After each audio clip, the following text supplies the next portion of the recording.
Recording started. Recording started. Awesome. Let's dive right in. How Let's are you do today, it. Stephanie?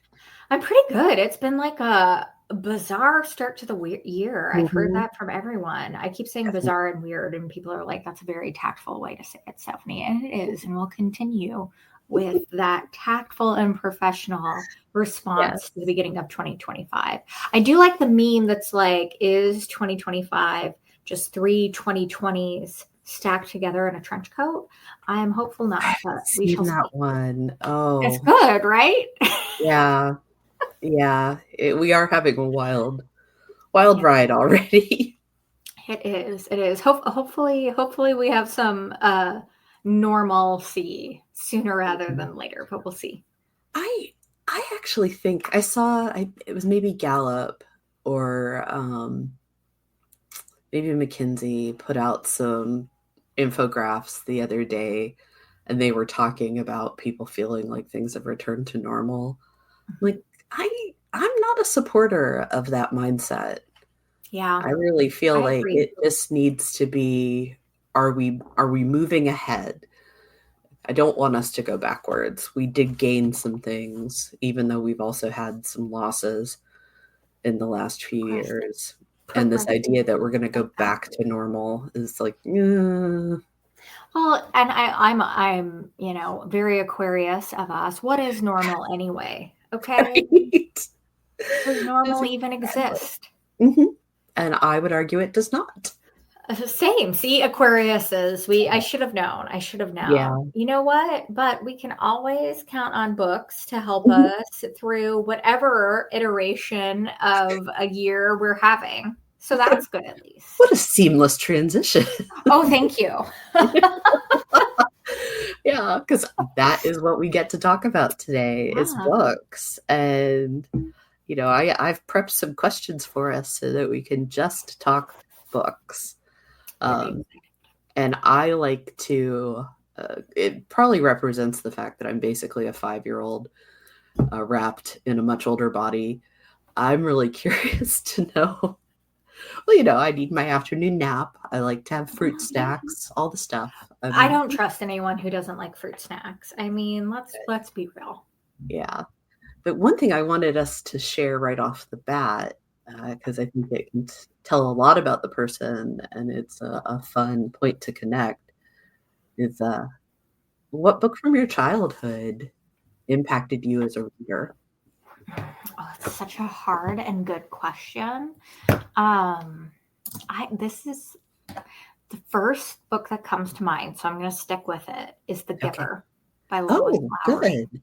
Lowry is so Yeah. I love that book. And I've gone back. I'm not a big rereader. good. Okay. I'm a variety gal. And so I'm not a big rereader, but that is a book I have read several times in my life and Mhm, in different places. And there's always just like something more I get from it. mhm, And it like just the imagery in the book, like there's just so much there. And it's mhm. like Have I you read can't the even put into sequel? words. So what? Yeah, have you read the sequel? I haven't, and so it's been on my list to read. I think because aren't there three? I don't remember. There's I more. remember Like Gathering Blue. yes, so it's Gathering Blue. The internet is going to tell us it's a Yeah. quartet. There Oh, are four books. oh my goodness. It's The I'm so far Giver, behind. Gathering Blue, Messenger, and Sun. Okay. The other So two must okay, have come out after I left the bookstore. so Messenger is 2004 and Sun Yep. is 2012. Yeah, those are both post bookseller life.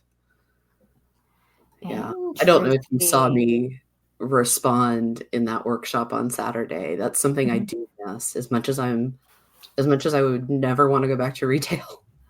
I mhm. do miss working in a bookstore and having that like The insider in. knowledge of this is what's coming out, advanced reader copies, all that juicy stuff.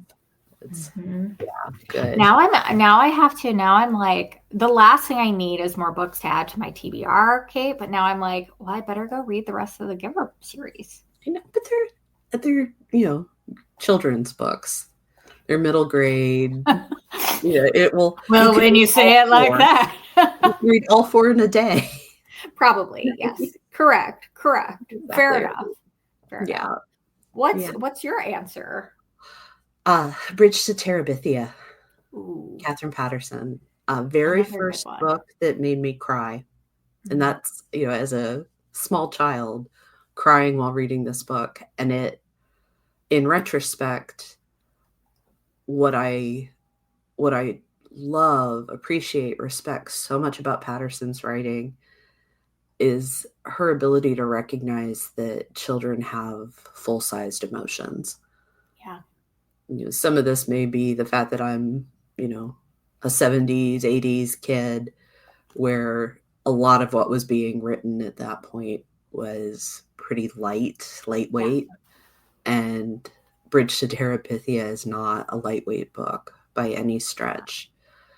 And it just felt more real than anything I'd read to that point. And I've reread it a few times. I am a bit of a rereader depending on the particular book, but I think that book is what turned me into a reader. Oh, I love that. Yeah. The Arthur books turned me Yes. into a reader. My mom loves to tell this story. Like I Mhm. was a very reluctant reader as a Oh, young child. To really throw it back though, I loved the original yeah. Arthur book series. And so I had like stacks of those bad boys that would get at the Scholastic Book Fair. And Mhm. Arthur, also, if we want to go really, really young, really throw it back, Arthur books. Yeah. I Well, tell you. Berenstain Bears were some of those for me. Yeah, nice. Um, I I pestered my mom about when I was going to learn to read for ages, and she'd be like, "When you get to first grade, Oh, they're going to teach you." When they get to first grade, I have since kind of like accusingly been like, "Why didn't you teach me? You could have taught me." She's like, "I have no idea, Kate." But I remember coming home from the first day of first grade so mad. I was so mad because they didn't teach us how to read on day one. oh my goodness. I had been Okay, warned. that's adorable. Yeah. You said when I got to first grade I was going to learn. I am home on day one and I don't know yet. Oh my gosh. Yeah. Yeah. I'm also reflecting now, like one of my favorite genres of book is like dystopian fiction. And I'm Mhm. like, how fitting. I'm like, The Giver. Yep. Yep. I do. Well, it's like so many things. What you encounter in your childhood, it imprints on you. Because, yeah, I love me, a good tragic tearjerker too. See, there we Yeah. go. Yeah. So Okay. let's fast forward a little bit. All Do right. you have, so that's from our childhood. Do you have a more recent kind of touchstone book, one that you can return to, whether it's just like to escape or to be inspired? It's so hard because there's so many great Yeah, books. I can answer this one while you're thinking. Yes, please do. Yes. Um, I feel like it may be a little inconsequential, but Pride and Prejudice, honestly, Yeah. and it's not so much for inspiration, but just for my own enjoyment. It's a book that I can reread a lot because Austen's light touch about how foible filled humans are, the humor, and knowing that she was a pretty sheltered woman even for that time, as the Mhm. single spinster, horrible phrase, uh, that she was able to observe from her sitting room and create these characters who were both in some cases very one-dimensional, but also so deep. Mhm. It's magnificent, magnificent. And yeah, what an amazing opening line, too. It is a truth universally acknowledged. The single man in possession of a good fortune must be in want of a wife. I love how funny it is too. Just this deep sat I don't think a lot of people who don't appreciate Austen don't get the satire, like how freaking funny it is. Yeah, exactly right. So yes, what a good pick. This is like, I'm still like, I'm having such a hard time. Like there are like Mhm. pieces of like several books I've read over the last few years that are just like key to me. So like one that I think about is the Book of Longings. It is, I'm making sure I'm saying this right. I'm terrible with remembering names. It's Sue Monkit. It is. It's right. Oh, okay. The Book of Yeah. Longings. So this is such a silly little story. So like, when like you're scrolling Instagram, sometimes you'll see like, you should read this book if you're like an Mhm. Aquarius. Did I buy this book because it was like, if you're an Aquarius or something like that, you would like this book? And I was like, you know what? Heck yeah, I'm gonna get that book and read it. And it like reignited my passion for reading. Like I Really? remember it just being like, it was so good, it was so interesting. It like really pulled me in, and it like totally reignited my passion for reading. And I remember just like reading so much more again after I read Mhm. that. And then over the course of the last few years, like there have been a couple of other books that have really stuck with me. One is Tomorrow and Tomorrow and Tomorrow. I know it is one that people love. It's by Gabrielle Zevin. Specifically, like there is one chapter in that book. It's the NPC chapter. I Okay. think about it all the time. No spoilers, but it Yeah, I is just, haven't read it yet, so don't. oh, Kate, you've got to read it. Yes. It is such a good book, and it's like really, it's really just like about friendship and humanity and love. Like it is so good, and it is, get ready to cry, Kate. Okay. Um, and like it's a book I would never have picked up. Like the description is like gamers and like things like that. Mhm. I'm like, not for Stephanie. Like I can't play games other than like Yeah. Candy Crush on my phone. It is so good. And then this is going to sound so pretentious, and I don't mean it to, but I Well, let's get. genuinely really love the book IQ 83 by Murakami. It is an old book. It had been sitting on my shelf forever, and it's like long. So I was like, oh, I don't know, blah, blah. And I finally Good. read it at the end of last year, Okay. and I absolutely loved it. It's not for everyone. Magical realism, not for Mm. everyone. No, it's not.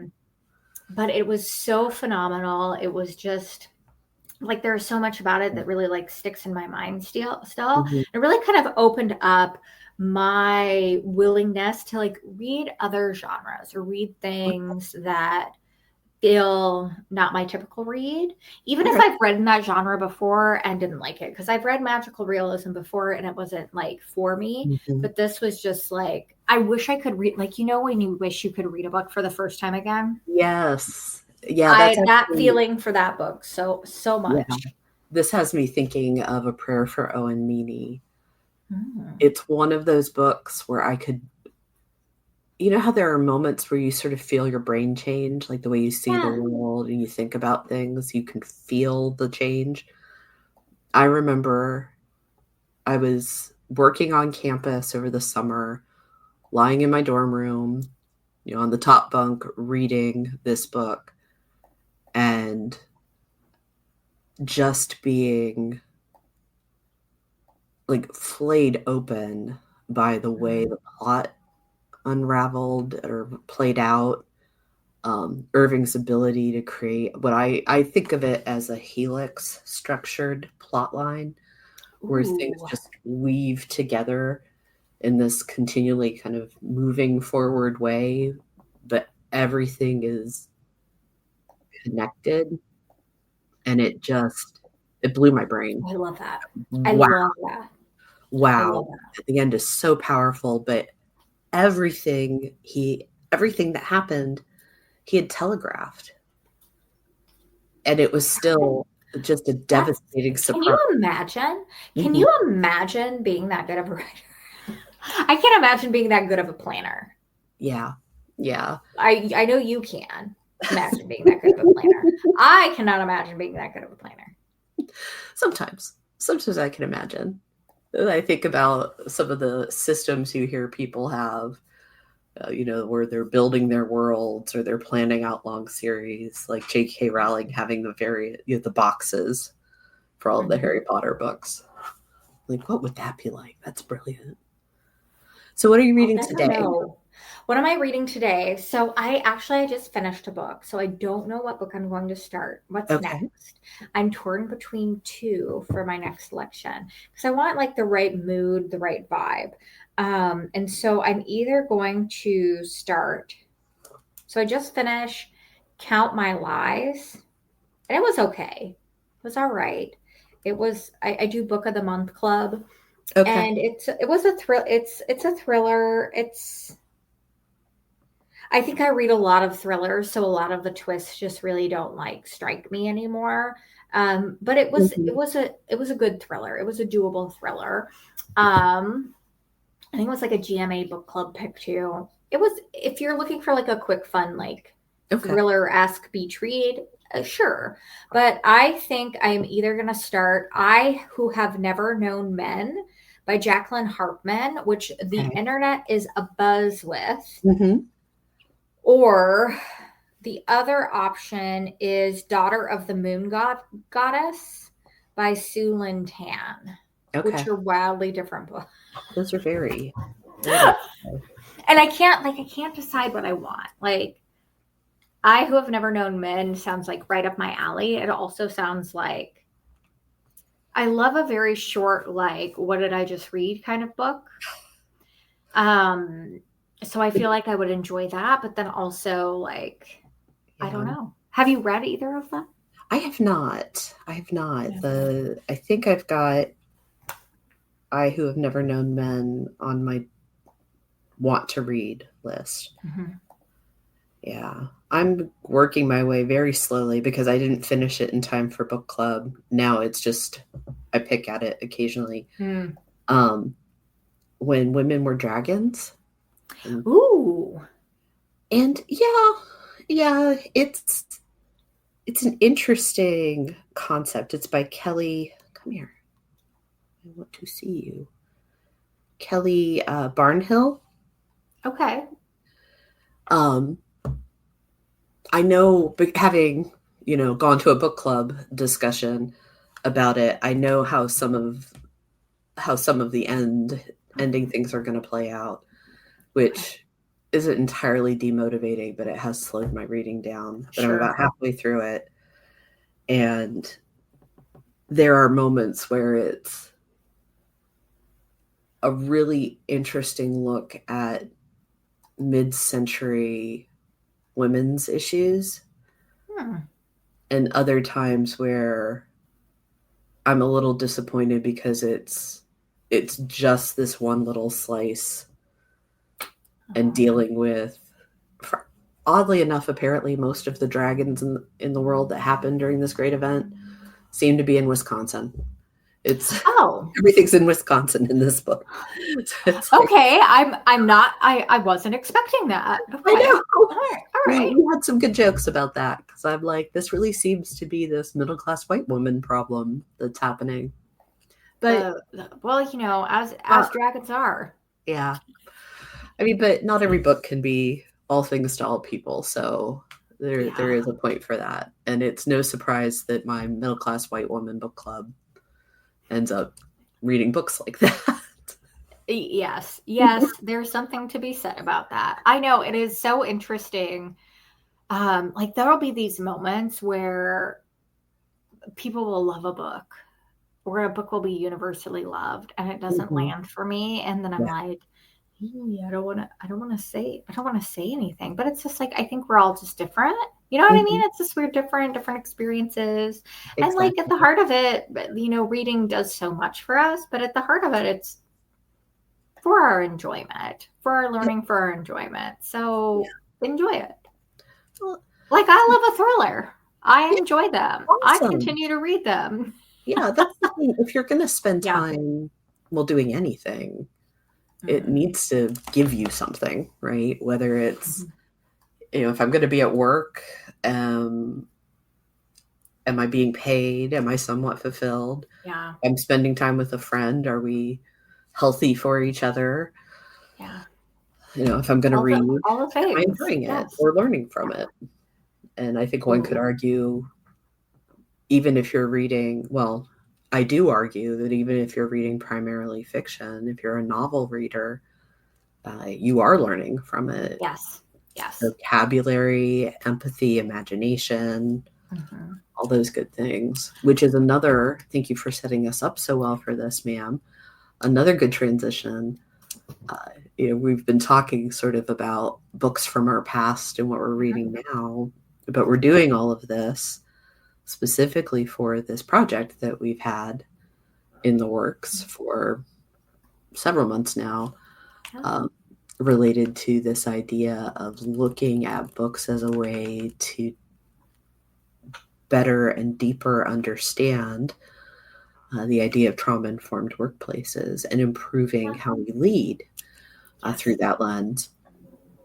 Where you have this idea, this mission to embed trauma-informed principles, and I am obsessed with helping leaders improve as well. So why books if we're doing that?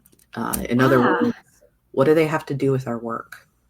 Yeah, I think everything. I mean, I think part of it for me is, how many times have you been working with someone and you ask what they're reading and you get like the business answer? You know exactly what I mean. You get the like, I'm reading like Radical Candor, which I actually enjoy Radical Candor, so that's fine.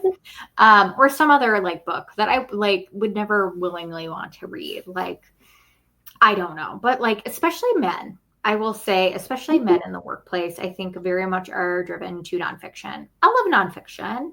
I also love fiction. And I think there is a piece where, through the pandemic, over the last few years, we've seen a resurgence of people reading and reading for pleasure and enjoyment. A lot of that's fiction. TikTok, Instagram, Bookstagram, what have you. I'm a member of the world's largest book club, the Bad Bitch Book Club, shout out. Where you have people reading all these different books, and we can learn so much about other experiences. It opens windows to so much, and you can do it in a really enjoyable way through fiction. And I think there's like this little like, I'm going to just not be tactful about it.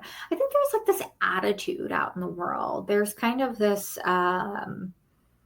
pretension around what books count as real learning or being really well read or whatever. And I'm like, all books count. And there's something we can get from all books. And I think when, people like yourself and I can draw these direct connections for folks, we can help propel the idea, the enjoyment of reading a diverse type of books, whether they're fiction, nonfiction, memoir. Like, we can read so much and so many different things and make these connections, and then also encourage people to make those connections as well. Because let's be real, the bestsellers out there on the top bestseller list are not, the 4 stages of psychological safety. But we can learn about psychological safety from books that we read. There's this book, The Lipstick Network. I'm just randomly thinking of this. Okay. And it talks about, it's kind of like a post Me Too movement work of fiction. And it talks about women experiencing sexual harassment, sexual assault, abuse in a workplace. It's fiction.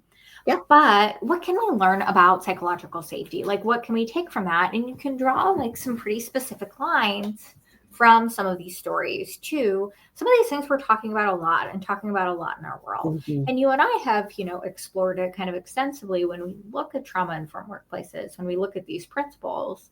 Yes, of course, there are some great nonfiction books. There's some great, pretty like heavy research literature around it. But also I think there's a more relatable, more palatable, easier way to help folks make these connections. And so why wouldn't we do it? Yeah, I agree entirely. I think one of the things to add in is this idea that storytelling has such a role to play at work. A lot of times an untapped resource to help people connect to mission, to help this is something I've been thinking a lot about. I've built out a presentation that I've given a few times about the role of storytelling in both the function of leading, but then also for learning and development professionals. Yeah. And, there are so many moments in the employee experience where stories have a part to play. Even just these very tactical, practical moments.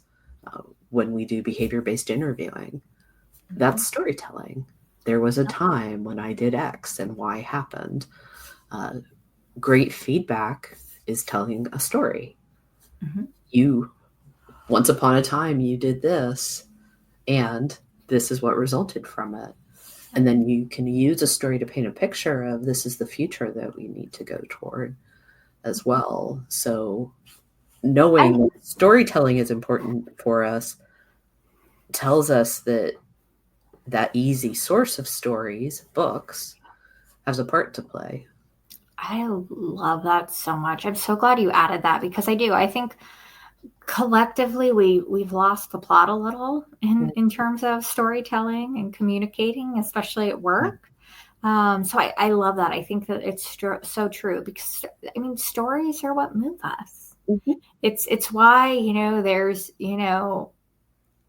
the idea that people are more moved by an individual story than statistics. Because stories do have this power. They do move us. And I think how we leverage them in the right way, it's a big deal. It's so important. So I thank you for adding that. I'm really glad you did, because that is huge. Yeah. And the way empathy is impacted by our reading, empathy is the surest way to become a mind reader. Right? This is what's going on inside another person's mind. We don't get that in other settings, sometimes not even in conversation, but the written word, whether it's fiction or nonfiction, even in a business book, it's mind reading. This is what this expert, this leader, this thinker thinks about something. Books let us time travel. We can make all these kind of fun little plays, and it's a way for us to see through other people's eyes, to learn from our past, both individually and collectively, and to get better at imagining what people need for the future as well. And it's still also a lot of fun. Yeah. I love that. So because I brought this up, when did I bring it up? I can't even remember why I brought it up, but I was like, when I said it's always weird when you're like, you like a book, you don't like a book that everyone seems to like. So in the spirit of serving tea, what's a book that everyone seems to like that you didn't really like? This is very off topic, but I can't. No, I love it. I love it. And so many books, so little time. What is a book that I was left lukewarm about? I'm gonna have to look at my Goodreads profile for a second. So you share with me first. Okay, I am don't start a riot outside of my house when I say this, everyone. But I did not enjoy Lessons in Chemistry. I didn't like it. Same. Oh my goodness. Really? I did not like it either. I think some of it was I listened to the audiobook, and some of the voice actors' choices annoyed the dickens out of me. I think that's an excellent point. Yes. Yeah. If I had been reading it and it was the voice inside my head as opposed to the listening voice, I might have been less antagonistic toward it. But yeah, I agree with you. It was not a favorite. What didn't you like about it? What was where did it get you? I don't think the main character was very sympathetic, despite despite what she'd been through, Mm-hmm. and I felt she was antagonistically feminist. And Mm-hmm. I understand some of those choices, Mm-hmm. considering, the era, a woman trying to get into the sciences. I can understand it, but it doesn't mean I have to like the behaviors. Mm-hmm. And even though she was the main character, she made it so that everything revolved around her Mm-hmm. ultimately. Like I felt her partner really got the short end of the stick. And not Yeah, because he was a bad guy. It's right. just she I don't think she really loved him. I think he was convenient for her, and that was annoying to me. So I have like, I too had beef with main character. I think I like the way you framed that around like antagonistically feminist. I think it was, I like that. I may just steal that. I think also it was just like, what, like most of the time I was just like, what? This isn't relatable at all. It was like pick me feminism, if Yeah. that makes sense. Like it was like, I'm Yeah. not like other girls. Like, look how hard I'm not like other girls. I'm just like other girls. Right? Okay. Like, it was very much like, I think too, like the very much like the conflict with like the other women in the office, like that was like the pick me Mhm. feminism that I Yeah. didn't love, and it was just like wildly unrealistic. It was just wildly unrealistic. I also felt like there were some like thematic elements in the book that were unnecessary and Mm, quite jarring. But that was mine. I'm glad it's not just me, and I'm no. glad, but like I was like, oh, this book, it wasn't for me. I also will say, um, my mother read the book and she pointed out, I'm like, you are deeply not like this character at all, and so I think you may have had a really hard time relating to this character. I'm like, okay, fair. I could see that. Yeah. Can't remember exactly how she framed like you would never do some of these things, and I was like, okay, yeah, I could see that. Mhm. But yeah, that's my like number one. Like, it wasn't for me. Everyone is shook that I Uh, didn't like it. I watched the show and I found it slightly better, well, that's but good. still it wasn't for me. I mean, it really could only improve. I think it was well acted. And so some of the like implied neurodivergence that some people have said was in the book, I think came through a little bit better, and it made it a little more relatable, but it still wasn't a favorite of mine. I I I want to be careful about this because I don't want to make sweeping statements. Mm-hmm.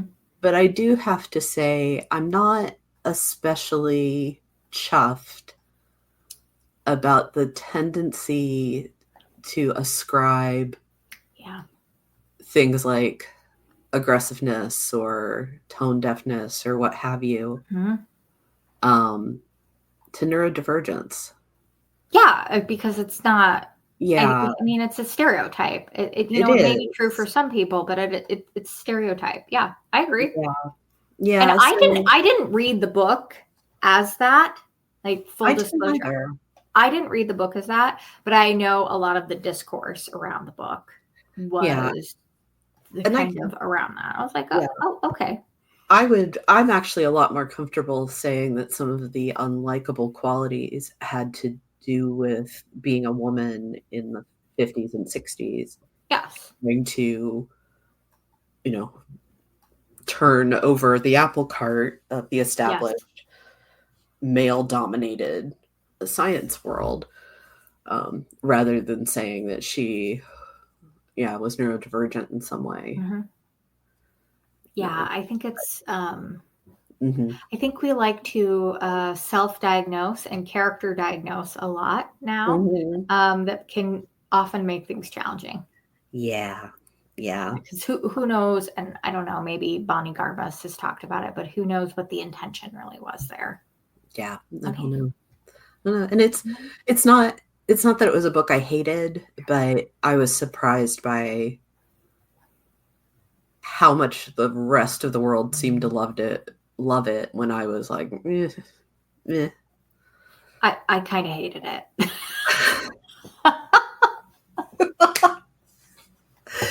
It was in a lot of ways really forgettable. Yeah. So, Yes.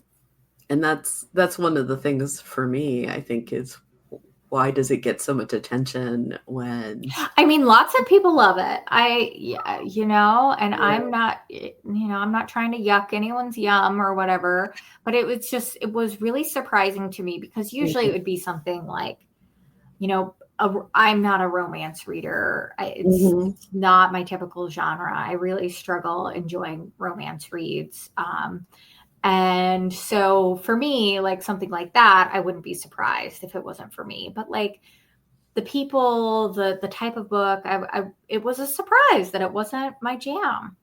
Yeah, I had the same kind of like, Mm-hmm. I thought this was going to be a game-changing read for me, and instead, Not really. yeah, yeah.